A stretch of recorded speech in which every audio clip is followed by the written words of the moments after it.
السلام علیکم۔ Daily golf Urdu میں خوش آمدید۔ دبئی میں ٹیکسی کے کرایوں میں کمی۔ دبئی میں ٹیکسی کے کرایوں میں کمی کر دی گئی۔ خلیجی میڈیا کے مطابق دبئی کی road and transport authority RTA نے متحدہ عرب امارات میں ایندھن کی قیمت میں کمی کے نتیجے میں فوری طور پر اپنے ٹیکسی کرایوں میں باضابطہ طور پر کمی کر دی ہے اور اب ٹیکسی ٹیرف 22 فیصد کم ہو گیا ہے، جس کے نتیجے میں ٹیکسی کا کرایہ 2 درہم 19 فیصد فی کلومیٹر سے کم ہو کر 1 درہم 97 فیصد فی کلومیٹر ہو چکا ہے۔ تاہم کم از کم کرایہ اب بھی برقرار رہے گا، جو کہ مصروف ترین اوقات میں 12 درہم ہے۔ بتایا گیا ہے کہ یہ اقدام دبئی میں عوامی نقل و حمل کے نظام کو بہتر بنانے کے لیے RTA کی جاری کوششوں کے حصے کے طور پر سامنے آیا ہے۔ ادارہ سڑک پر ٹیکسیوں کی تعداد بڑھانے کے لیے ٹیکسی کو زیادہ آسان بنانے کے لیے نئی ٹیکنالوجیز کو لاگو کرنے کے لیے کام کر رہا ہے۔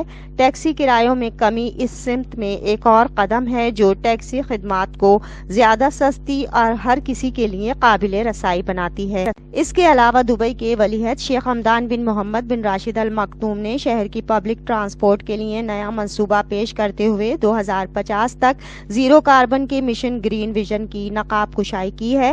مستقبل کے لیے ایک پرجوش road map 8 million ton carbon dioxide کے اخراج کو ختم کرنے پر توجہ مرکوز کرے گا، جس سے 3 بلین درہم کے برابر بچت ہوگی۔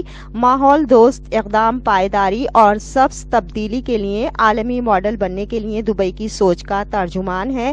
اس حوالے سے کہا گیا ہے کہ دبئی کی پبلک ٹرانسپورٹ کو صفر اخراج پر منتقلی کا مرکز تقریباً 8 ملین ٹن کاربن ڈائی آکسائیڈ کو ہٹانے پر ہے، جو کہ 132 ملین درخت لگانے کے برابر ہے۔